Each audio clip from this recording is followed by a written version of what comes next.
Juan Clever, ¿cuánto va a cambiar nuestra relación con el mar de aquí en adelante? Y lo pregunto a propósito de fallos recientes, de decisiones que se están tomando en el Parlamento y de además algo que va a anunciar seguramente el presidente en un tiempo más y queremos ver el contexto y la profundidad que puede tener y que son cambios definitivamente a la ley de pesca.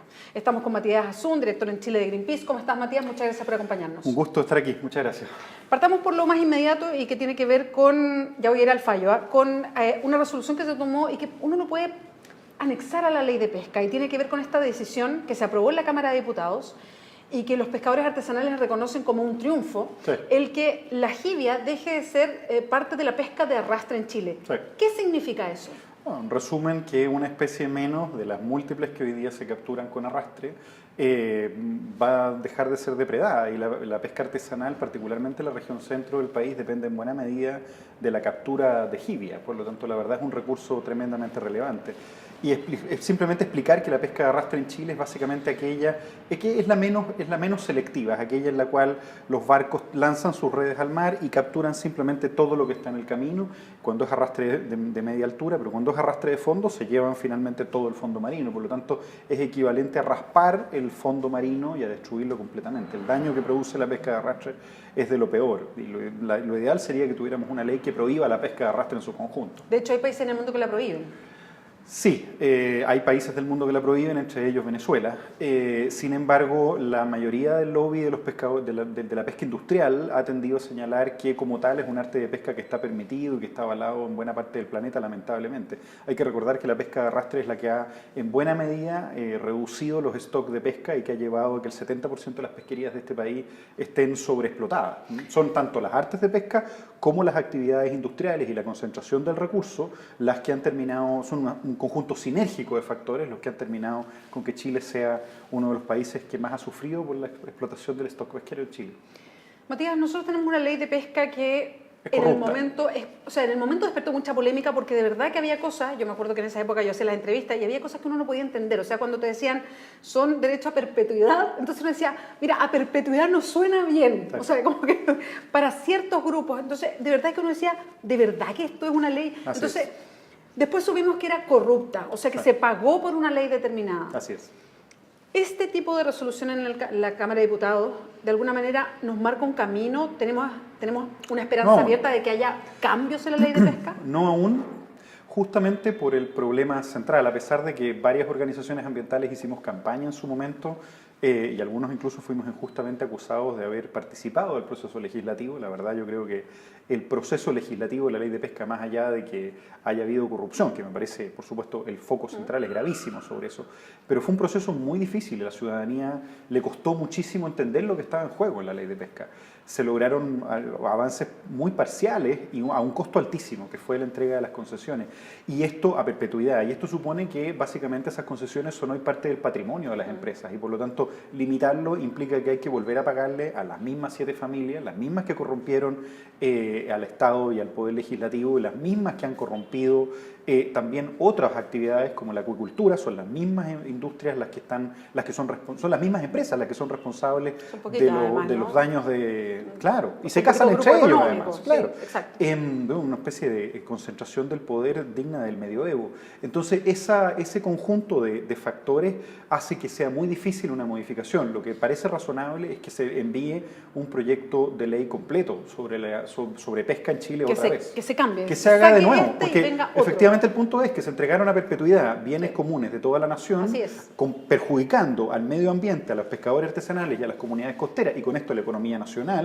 Se perjudicó a todo el país y a todos los ciudadanos, y hoy día repararlo va a significar que los delincuentes que hicieron posible que este robo, este hurto y esta corrupción, esta cuestión perjudicial se implementara, hoy se tendrían que llevar más dinero a la cuenta con pago de todos los chilenos. Me parece un sinsentido absoluto. Ahora, con que se investigue en la justicia lo corrupta que fue esta ley, de hecho para un senador en específico se están pidiendo 20 años de cárcel, en fin, eso hace que el Congreso pueda tener otra mirada.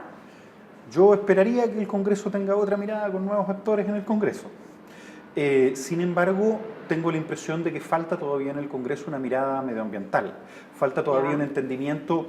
Tendemos a entender la pesca como una actividad y me acuerdo que para la discusión de la ley de pesca, cuando presionábamos, por ejemplo, para que la ley de pesca tuviera un enfoque precautorio, es decir, no tomásemos decisiones sin evaluar las consecuencias, etcétera, cuando estábamos incluyendo algunos aspectos medioambientales, la idea de tener observadores científicos, varias otras cosas había que corregir en la ley de pesca, lamentablemente la minoría de esas cosas logró pasar. Cuando esto se estaba discutiendo, la mayoría de los periodistas, de las personas, nos preguntaba como si los peces fueran recursos mineros, como si se tratase de bombear recursos para fuera del mar y no se entendiese que la biomasa es el resultado de los equilibrios de los ecosistemas. Sí. Y hasta el día de hoy esto no se entiende. Como algo seguro, ahí está, por supuesto, se saca. Porque, por ejemplo, pongamos el caso del proyecto minero Dominga. Es una zona de surgencia que es fundamental para que esa zona particularmente tenga las características ecosistémicas necesarias para permitir que se reproduzcan los stocks de pesca. Y estamos todavía pensando si no es más rentable hacer un proyecto minero. Entonces es una especie de comprahuevos cuando se trata de cuestiones medioambientales. No nos preocupamos de las condiciones que van a garantizar el sustento y la sustentabilidad de nuestras propias actividades. Y esto es muy duro escucharlo porque está muy en los huesos del país entender que son recursos y son seres vivos y migran. Te lo explico de otra manera. En la ley de biodiversidad estamos protegiendo ciertas especies y hay ciertas especies endémicas que están amenazadas que son parte de los stocks pesqueros.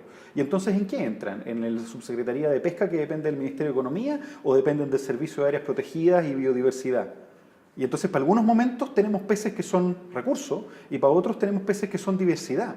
Y entonces, ¿cómo manejamos eso? Entonces, la verdad, lo que está ocurriendo, y la justicia, la reflexión que en este momento estamos guiando nosotros, tiene que ver finalmente con que los bienes comunes son parte de un ecosistema más amplio y que tenemos que respetarlo y cuidarlo para poder tener justicia y equidad para la ciudadanía en Chile. Y esto implica un cambio profundo respecto de cómo estamos entendiendo nuestra relación con el medio ambiente. Bueno, de hecho, a propósito de la relación con el medio ambiente, ustedes tienen en sus manos un fallo que... dice exactamente lo mismo. Yo invito a leer el fallo porque es súper duro, es de la Corte Suprema y fue de un recurso de protección presentado cuando, ¿se acuerdan? En el 2016 se vertieron 9.000 toneladas de pescado de salmón descompuesto y Así se es. hizo en alta mar. Se supone que siguiendo, yo escuché esa explicación 1000 veces, sí, siguiendo todos los protocolos Mentira. de seguridad, en fin. La Corte Mentira. dijo otra cosa. La Corte y nosotros dijimos otra cosa y particularmente la gente en Chiloé dijo otra cosa. La explicación es bastante sencilla. A finales del mes de marzo del año 2016 empezó a ocurrir una mortalidad. Recordemos que en ese momento ya la NASA había dicho que venía un fenómeno del Niño llamado Niño Godzilla. ¿Sí? Yo no me imagino particularmente a Bambi cuando uno le dice Niño Godzilla. Básicamente lo que viene es un fenómeno tremendamente destructivo, digamos.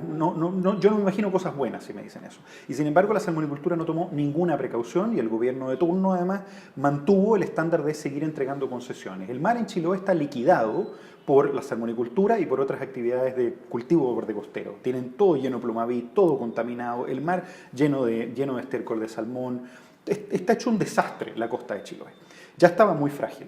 Cuando ocurre el fenómeno del Niño, empieza a surgir un bloom de algas, que son completamente naturales, igual que los incendios. Pero esto es muy parecido a un incendio en una forestal. Tanta degradación, tanta contaminación, finalmente hizo que el nivel de mortalidad fuera tanto que ni siquiera los vertederos de la región dieron abasto.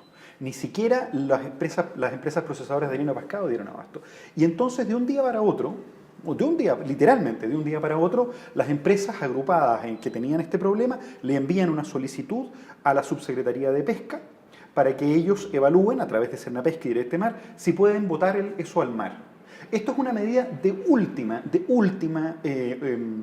es el peor recurso posible, botarlo al mar. Pero para hacerlo tienen que cumplir con la normativa chilena e internacional. Y eso requiere evaluar que no haya habido daño, que se mitigaran las consecuencias y que no hubiese riesgo. Y en menos de 11 horas, sin haber estudiado las corrientes, los flujos, las surgencias de algas, el movimiento del mar, sin haber estudiado nada, le entregaron ese permiso a las empresas salmoneras para que usaran el mar como un basurero. Y esto significó, y esto es lo que está diciendo el fallo, que la Subsecretaría de Pesca, Raúl Zúñigo, procesado hoy y acusado además por esto, que nos dijo a muchos, Raúl Zúñigo, recordemos, quebró el movimiento social de Aysén, negoció con los pescadores artesanales, no cumplió su palabra.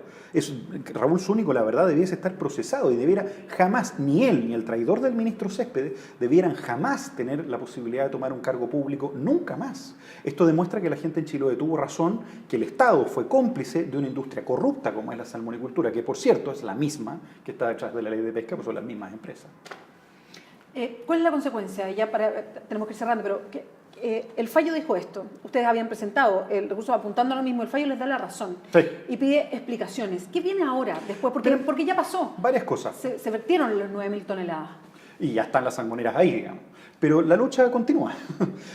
A ver, varias cosas. En lo concreto habilita a los pescadores artesanales y a todas las personas afectadas para que demanden y para que se establezcan también medidas de reparación y prevención.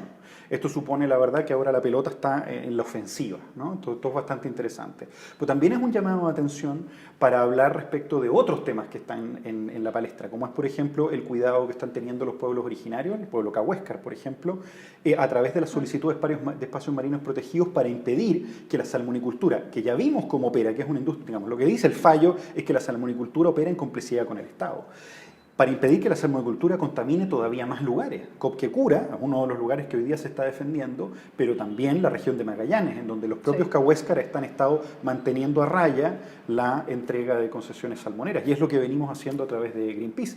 Ya está hecho el daño en Chiloé, hay que hacerse cargo, pero hay que evitar que esto se reproduzca en Magallanes. Matías Azul, muchas Por gracias favor. por acompañarnos hoy día. Muchas gracias a Que ustedes. te vaya bien. Que les vaya muy bien a ustedes también. Recuerda, www.diarioclever.cl.